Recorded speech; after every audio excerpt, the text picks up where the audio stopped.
서울적 일대는 상승 랠리가 언제쯤이면 멈춰질 수 있을지, 서울 외곽 쪽은 언제쯤 상승합니까? 핵심 지역 일대의 집값이 상승한 이후에 지방적 일대는 조금 더 기다리셔야지만 상승세가 랠리될 가능성이 있고. 네, 안녕하세요. 반갑습니다. 이경민의 부동산 하이킥의 이경민입니다. 자, 한국 부동산은 통계 자료에 따라 올해 상반기 내에 서울 아파트를 매매한 외지인들의 비율이 약 25%나 된다고 합니다. 4집 중에 한 채 정도의 비율입니다. 이에 반면에 지방 중소도시 또는 지방 광역시의 외지인의 비율보다는 내지인의 비율이 더욱더 증가되고 있다고 합니다. 왜 이런 현상들이 나타나고 있는지, 언제쯤이면 지방지역 일대에서는 상승 랠리가 시작될 수 있을지, 반대로 서울지역 일대는 상승 랠리가 언제쯤이면 멈춰질 수 있을지 뒤에 여러분들이 알기 쉽게끔 풀어드리는 시간을 가져보도록 하겠습니다. 자, 강남, 마포 등 인기지역 수요는 계속적으로 늘어나서 올해 1월에서 5월 서울에서 거래된 아파트 4채 중에 한 채는 서울 이외의 지역 거주자가 사들인 것으로 나타났습니다. 한국부동산원 매입자 거주지별 아파트 매매거래 현황에 따르면 올해 1월에서 5월 서울에서 매매된 아파트 13,373건 중에 서울 이외의 다른 지역 거주자가 매입한 건수는 3,385건으로 약 25.3%로 집계가 되었습니다. 전년 동기 대비 해서도 3.3%포인트나 증가한 수치입니다. 서울에서는 강남, 마포구에서 외지인 매입 비중이 큰 폭으로 늘어났습니다. 올해 1월에서 5월 거래된 강남구 아파트 약 849건 중에 213건, 25.1%나 외지인의 거래라고 합니다. 지난해 같은 기간 11.8%에 비해 13.3%포인트나 증가한 수치입니다. 마포구의 외지인 매입 비중은 34.8%로 603건 중에 210건 정도가 지금 외지인의 비율이라고 합니다. 전년 동기 대비 약 12.4%포인트나 늘어난 수치입니다. 가격이 내린 사이 좀 더 인기 지역, 인기 매물로 옮겨가려는 수요가 작용한 것으로 나타났습니다. 서울 이외의 지역에서는 외지인 대신 관할 시군군의 거주자가 아파트를 매입한 비중이 더 늘어났습니다. 지방광역시에서는 이 비중이 1월에서 5월 57.3%로 전년 동기 대비 약 4.1%포인트나 증가한 수치이고, 기타 지방 중소도시 같은 지역 일대는 광역시보다 더 늘어난 수치 65.5%로 전년 동기보다 약 11.9%포인트나 늘어난 수치입니다. 따라서 광역시보다 지금 지방 중소도시 지역 일대가 내지인의 비중이 급격히 증가되고 있다라고 보셔야 됩니다. 이에 반면에 서울은 36.8%로 전년 동기보다 3.5%포인트나 오히려 줄어든 수치입니다. 왜 이런 현상들이 나타나고 있을까요? 뒤에 여러분들이 알기 쉽게끔 풀어드리도록 하겠습니다. 자, 지금 지방지역 일대에서는 내지인의 비중이 증가되고 있는 상황입니다. 해당 시 군구에 거주하는 수요층들이 계속 증가되고 있다라는 얘기는 그만큼 내 집 마련 또는 갈아타기를 계획하는 수요층들이 증가하고 있다라는 얘기고, 이 말은 즉슨 실수요층들이 시장에 참여하고 있다라는 얘기입니다. 이렇게 실수요 시장으로 지금 전환되고 있는 상황이다. 실수요 시장으로 전환이 되기 시작한다면 하락 거래, 이 금매 물건들이 거래되면서 하락세가 멈춰지기 시작하고, 그리고 반등에 성공하는 계기를 만들어집니다. 그래서 반등 전환되고 있는 지금 상황이라고 보셔야 될 것 같습니다. 이렇게 반등에 성공하기 시작한다면 매수인과 매도인의 가격 간극이 점진적으로 점차 커지게 되면서 관망세가 나오기 시작합니다. 자, 그래서 점진적으로 상승을 하고 있는 과정에서도 하락 거래가 계속적으로 나오고 있는 이런 관망세가 나오고 있다라고 보셔야 됩니다. 이게 광역시보다는 지금 지방 중소도시에서 더 큰 비중을 차지하고 있는 상황입니다. 이에 반면에 서울 지역 일대는 내지인 비중도 있지만 외지인의 비중이 예전보다 더욱더 크게 증가되고 있는 상황입니다. 따라서 서울 이외에 거주하는 수요층들이 더욱더 증가하고 있다라는 얘기인데 이 말은 즉슨 타지에서 서울시장으로 참여하는 수요층들이 늘어나고 있다는 얘기는 그만큼 투자 수요층들이 증가하고 있다는 얘기이고 따라서 가수요가 증가되고 있다는 얘기입니다. 이렇게 가수요 시장으로 전환이 되기 시작한다면 이렇게 관망세에 있다가 매도인의 호가 금액을 거래하면서 호가 거래가 나오고 따라서 상승세가 가속화되는 상황이 나오게 됩니다. 이렇게 상승세가 가속화된다라고 한다면 심리적 변화가 이 지역 일대에서 일어나기 시작합니다. 그러면서 이제 무주택 수요층들까지 시장에 참여하는 그런 시장으로 전개되는 상황을 맞이할 겁니다. 자, 이 둘의 큰 특징을 꼽아본다면 결국 상급지, 우선순위를 볼 수밖에 없고 그리고 고평가가 아닌 저평가 지역 일대로 수요가 유입되고 있다는 걸 보실 수가 있습니다. 이거는 지방뿐만 아니라 지금 서울에서도 똑같은 상황이 나오고 있다. 자, 그렇다면 언제쯤이면 이 지방 아파트는 상승세가 가속화될 수 있을지 그리고 서울 아파트는 언제쯤이면 이 상승세가 멈춰질 수 있을지를 판단해야 되는데 여러분들이 조금 알기 쉽게끔 쉽게 풀어드리도록 하겠습니다. 자, 우선 서울시장이 있습니다. 지방 아파트가 있습니다.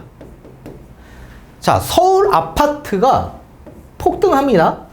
반대로 지방 아파트가 집값이 많이 폭락했거나 또는 지방 아파트의 가격이 변화가 없다. 그러면 수요층들이 어디로 접근하겠습니까? 그 수요층들은 가수요를 뜻합니다. 이 가수요가 들어와야지만 집값이 본격적으로 상승 추세로 넘어가면서 상승세가 유지되는 상황을 맞이할 텐데 이 가수요층들은 언제쯤 들어오냐? 서울의 집값이 폭등하면 지방 쪽으로 갈 수밖에 없습니다. 아무리 상급지가 우선순위라고 하더라도 이 상급지 중에서도 서울 아파트는 지금 현재 고평가되어 있기 때문에 저평가되어 있는 지역 일대로 가수요층들은 넘어갈 수밖에 없다. 이 가수요는 목적이 하나이죠. 투자 목적입니다. 이 투자는 결국엔 수익 창출을 하기 위한 목적이기 때문에 저평가되어 있는 지역으로 우선적으로 먼저 들어갈 수밖에 없죠. 자, 반대로 두 번째입니다. 서울 집값이 폭등합니다. 지방에 있는 아파트 가격이 폭등합니다. 어디로 갈까요, 수요층들이?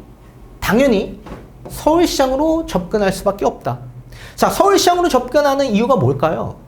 당연히 상급지 우선순위이죠. 상급지는 어디예요? 서울이죠, 서울.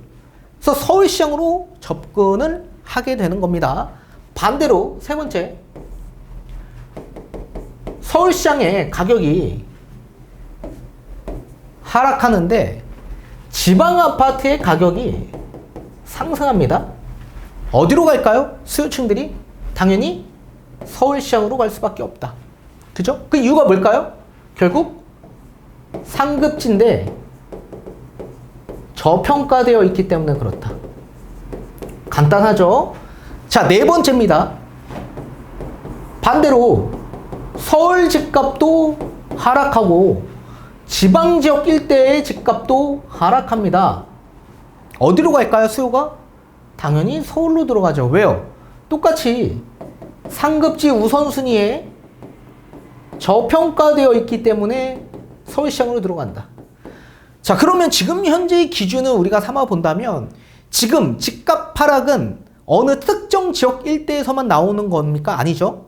지금 금리 인상의 영향으로 인해서 전국적으로 지금 집값이 동시에 다발적으로 하락했습니다. 그러면 지금 현재 기준은 우리는 네 번째 기준이었었습니다. 자, 네 번째 기준에서 지금 투자 수요인 가수요가 봤을 때 어느 지역이 가장 매력적인 지역으로 보여집니까? 당연히 서울시장이죠. 자, 서울시장 내에서도 어디 지역? 당연히 강남 핵심 지역 일대. 그 강남 핵심 지역 일대인 상급지, 저평가되어 있는 지역을 우선적으로 볼 수밖에 없다. 그렇다면 서울 외곽 지역은 언제쯤 상승합니까? 당연히 서울 집값, 핵심 지역 일대의 집값이 상승한 이후에 들어갈 겁니다. 왜 그럴까요? 자, 우선적으로 서울로 수요가 막 들어갑니다. 그러면 서울 집값이 관망세에 있다가 가수요가 유입되고 나서 상승이 가속화됩니다.